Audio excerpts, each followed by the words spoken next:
আসসালামু আলাইকুম দর্শক বন্ধুরা, সবাই কেমন আছেন? আশা করছি যে যেখান থেকে দেখছেন অনেক ভালো আছেন। দর্শক বন্ধুরা, অলরেডি আপনারা জানতে পেরেছেন Redmi Note 13 সিরিজ চাইনিজ মার্কেটে লঞ্চ হয়েছে। আর এই সিরিজে মূলত তিনটি ফোন ছিল, Redmi Note 13, Redmi Note 13 Pro এবং Redmi Note 13 Pro Plus। আর গত দুই ভিডিওতে আমরা Redmi Note 13 Pro এবং Redmi Note 13 এই দুইটি ফোন নিয়ে কথা বলেছি। তবে এই ভিডিওতে আমরা Redmi Note 13 Pro Plus অথবা Redmi Note 13 Pro Max এই ফোনটি নিয়ে কথা বলবো। এই ম্যাক্স শব্দটা Redmi 10 সিরিজ পর্যন্ত ছিল, তবে Redmi Note 11 সিরিজ থেকে ম্যাক্সের জায়গায় প্লাস অ্যাড হয়েছে, অর্থাৎ এখন এই ফোনটির নাম Redmi Note 13 Pro Plus। আর চাইনিজ মার্কেটে এই ফোনটির প্রাইস শুরু হয়েছে 1899 ইয়েনে। আর এই ফোনটিতে বেশ কিছু ফিচার অ্যাড করা হয়েছে আর বেশ কিছু আপগ্রেডও আনা হয়েছে। সো সব কিছু মিলে এই ফোনটি আসলে কেমন হবে, আর ফোনটি যেহেতু অলরেডি চাইনিজ মার্কেটে লঞ্চ হয়েছে, সেহেতু এই ফোনটি আমরা বাংলাদেশ সহ ইন্ডিয়ান মার্কেটে কবে দেখতে পাবো, আর ফোনটির প্রাইসই বা কেমন হতে পারে, এই সবগুলো বিষয় নিয়ে আলোচনা করব এই ভিডিওতে। আর ভিডিওটি ভালো লাগলে ভিডিওতে একটি লাইক দিবেন এবং ভিডিওটি বন্ধুদের সাথে শেয়ার করবেন। ফোনটির ডিজাইন এবং বিল্ড কোয়ালিটি নিয়ে কথা বলতে গেলে এই ফোনটি দুইটি ভেরিয়েন্টে পাওয়া যাচ্ছে। একটি হচ্ছে লেদার এডিশন এবং আরেকটি হচ্ছে গ্লাস এডিশন। তবে দুইটি ভেরিয়েন্টের ফ্রেম থাকছে অ্যালুমিনিয়ামের। আর স্বাভাবিকভাবে একটির ব্যাক সাইডে থাকছে লেদার এবং আরেকটির ব্যাক সাইডে থাকছে কর্নিং গরিলা গ্লাস ভেক্টাস। তবে পোর্শন বাটন হিসেবে এই ফোনটিতে 3.5 মিলিমিটার হেডফোন জ্যাক থাকছে না। আর ফোনটিতে শুধুমাত্র আপনারা দুইটি সিম কার্ডই ব্যবহার করতে পারছেন, এক্সটার্নাল কোনো মেমোরি কার্ড এই ফোনটিতে ব্যবহার করতে পারছেন না।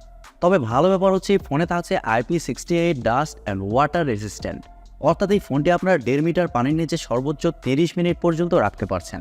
এক কথায় বলতে গেলে এই ফোনটি ওয়াটারপ্রুফ, যার কারণে সুইমিং পুলের মতো জায়গাতেই ফোনটি আপনারা অনায়াসে ব্যবহার করতে পারবেন। এই ফোনটির সামনে আসলে আপনারা পেয়ে যাচ্ছেন একটি ফুল ভিউ কার্ভ ডিসপ্লে, একেবারে বেজেললেস ডিসপ্লে। আর পাঞ্চলের সাইজটাও যথেষ্ট ছোট করা হয়েছে। আর সবচেয়ে মজার ব্যাপার হচ্ছে এখানে ব্যবহার করা হয়েছে ইন ডিসপ্লে ফিঙ্গারপ্রিন্ট সেন্সর, যা খুবই ফাস্ট এবং অ্যাকুরেট। আর এবারেই প্রথম Redmi Note সিরিজে ইন ডিসপ্লে ফিঙ্গারপ্রিন্ট সেন্সর ব্যবহার করা হয়েছে, যা অবশ্যই ফোনটির একটি ভালো দিক। ফোনটি মার্কেটে 4টি কালার ভেরিয়েন্টে পাওয়া যাবে, ব্ল্যাক, হোয়াইট, ভায়োলেট এবং ক্যামো গ্রিন। ফোনটির ডিসপ্লে নিয়ে কথা বলতে গেলে ফোনে থাকছে 6.67 ইঞ্চির একটি OLED প্যানেল, যা একেবারে কার্ভ ডিসপ্লে।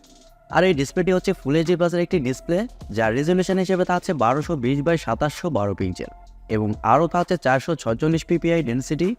তবে মজার ব্যাপার হচ্ছে ডিসপ্লেতে ব্যবহার করা হয়েছে 120 হার্টসের রিফ্রেশ রেট এবং আরও থাকছে 1800 নিটস পিক ব্রাইটনেস।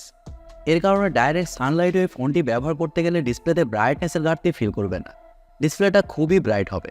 এবং আরও থাকছে ডলবি ভিশন এবং HDR10+এর সাপোর্ট। আর ডিসপ্লে প্রোটেকশন হিসেবে থাকছে Corning gorilla glass Victus. Overall Redmi এই ফোনটিতে খুবই প্রিমিয়াম ক্যাটাগরির ডিসপ্লে ব্যবহার করেছে, এই বিষয়ে কোনো ধরনের সন্দেহ নেই। তারা এখানে OLED প্যানেল দিয়েছে, আবার গরিলা গ্লাস ভেক্টাসের প্রোটেকশনও দিয়েছে, সাথে থাকছে 1800 নিটস। ভাবা যায়, তাও আবার এরকম প্রাইস পয়েন্টে। প্রাইসের ব্যাপারে পরে কথা বলছি। ফোনটির সফটওয়্যার এবং পারফরমেন্স নিয়ে কথা বলতে গেলে ফোনে থাকছে Android 13, যার ব্যাকএন্ডে থাকছে MIUI 14। আর মজার ব্যাপার হচ্ছে ফোনটিতে চিপসেট হিসেবে থাকছে Mediatek Dimensity 7200 আলট্রা চিপসেট, যা এই মাসেরই 12 তারিখে লঞ্চ হয়েছে। আর এই ফোনটি প্রথম ফোন যেখানে এই চিপসেটটি ব্যবহার করা হয়েছে। চিপসেটটি 4 ন্যানোমিটার আর্কিটেকচারে তৈরি করা এবং জিপিইউ হিসেবে থাকছে Mali G610 MP4। এই জিপিইউটির 8টি কোর, এর কারণে যে কোনো হাই লেভেলের গেম সর্বোচ্চ হাই সেটিংসে আপনারা ইজিলি প্লে করতে পারবেন। গেমস খেলার সময় কোনো ধরনের ল্যাগ বা ফ্রেম ড্রপ ফিল করবে না। এছাড়াও ভিডিও এডিটিং সহ মাল্টিটাস্কিং ইজিলি করতে পারছেন, এর দিক দিয়েও সেরকম কোনো সমস্যা হচ্ছে না। আর Mediatek Dimensity 7200 আলট্রা চিপসেটের আন্তঃ স্কোরও কিন্তু 7 লাখের উপরে। সো বুঝতেই পারছেন এই চিপসেটের পারফরমেন্স কতটা বেটার হবে এরকম প্রাইস পয়েন্টে। ফোনটি মার্কেটে 3টি ভেরিয়েন্টে লঞ্চ হয়েছে, 12GB RAM 256GB ROM এবং 12GB RAM 512GB ROM এবং আরও থাকছে 16GB RAM 512GB ROM। Storage type হিসেবে থাকছে UFS 3.1।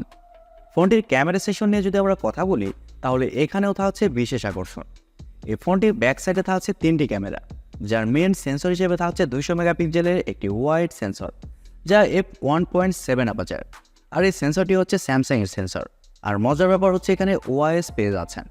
এবং সেকেন্ডে থাকছে 8 মেগাপিক্সেলের একটি আলট্রা ওয়াইড সেন্সর, যা f2.2 অ্যাপারচার এবং সবশেষে থাকছে 2 মেগাপিক্সেলের ম্যাক্রো সেন্সর। ব্যাক ক্যামেরার ফিচার হিসেবে থাকছে dual LED dual tone plus HDR panorama.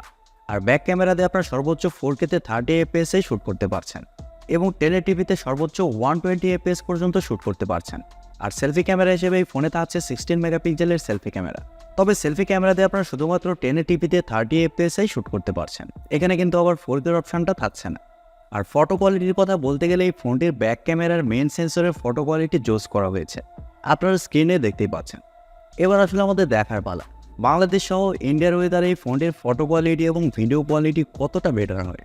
ফোনটির ব্যাটারি এবং চার্জার নিয়ে কথা বলতে গেলে এই ফোনে থাকছে 5000 mAh একটি ব্যাটারি এবং চার্জার হিসেবে থাকছে 120 ওয়াটের একটি সুপার ফাস্ট চার্জার। আর রেডমি বলছে চার্জার দিয়ে 19 মিনিটের মধ্যেই ফোনটিকে ফুল চার্জ করা যাবে। আর ফোনটিতে যে চিপসেটটি ব্যবহার করা হয়েছে তা কিন্তু যথেষ্ট পাওয়ার এফিশিয়েন্ট। এর কারণে এই ফোনটিতে ব্যাটারি ব্যাকআপও খুবই ভালো পাবেন। হেভি ইউজার হইলেও একদিনের ব্যাটারি ব্যাকআপ ইজিলি পেয়ে যাচ্ছেন, এদিক দিয়ে কোনো ধরনের সমস্যা হচ্ছে না। এবারে কথা হচ্ছে বাংলাদেশের মার্কেটে এই ফোনটি আমরা কবে পাবো। দর্শক বন্ধুরা, বাংলাদেশের মার্কেটে এই ফোনটি আপনারা আগামী 1 মাসের মধ্যে আনঅফিশিয়ালি দেখতে পাবেন। তবে অতীতের রেকর্ড অনুযায়ী বাংলাদেশের মার্কেটে এই ফোনটি অফিসিয়ালি লঞ্চ হওয়ার সম্ভাবনা নেই। আর চায়নাতে যে প্রাইস পয়েন্টে এই ফোনটি লঞ্চ করা হয়েছে তা যদি বাংলাদেশি টাকায় কনভার্ট করা হয় সেক্ষেত্রে ফোনটির প্রাইস দাঁড়ায় 28,000 টাকার মতো। তবে বাস্তব কথা হচ্ছে বাংলাদেশের মার্কেটে যখন এই ফোনটি প্রথম আসবে তখন এই ফোনটির প্রায় 40,000 টাকার উপরে হবে, ধরে রাখুন 45,000 টাকারও উপরে, যেহেতু এই ফোনে একটি কার্ভ ডিসপ্লে ব্যবহার করা হয়েছে। প্রিয় দর্শক বন্ধুরা, এই ছিল আজকের ভিডিওটি আপনাদের কাছে কেমন লেগেছে কমেন্ট করে অবশ্যই জানাবেন। আর ভিডিওটি যদি সত্যিই ভালো লেগে থাকে তাহলে TechTube চ্যানেলটি সাবস্ক্রাইব করবেন এবং ভিডিওতে একটি লাইক দিবেন। সো আজকের মতো এই পর্যন্তই, দেখা হবে পরবর্তী কোনো নতুন ভিডিওতে। সবাই অনেক ভালো থাকবেন এবং সুস্থ থাকবেন। খোদা হাফেজ, টাটা।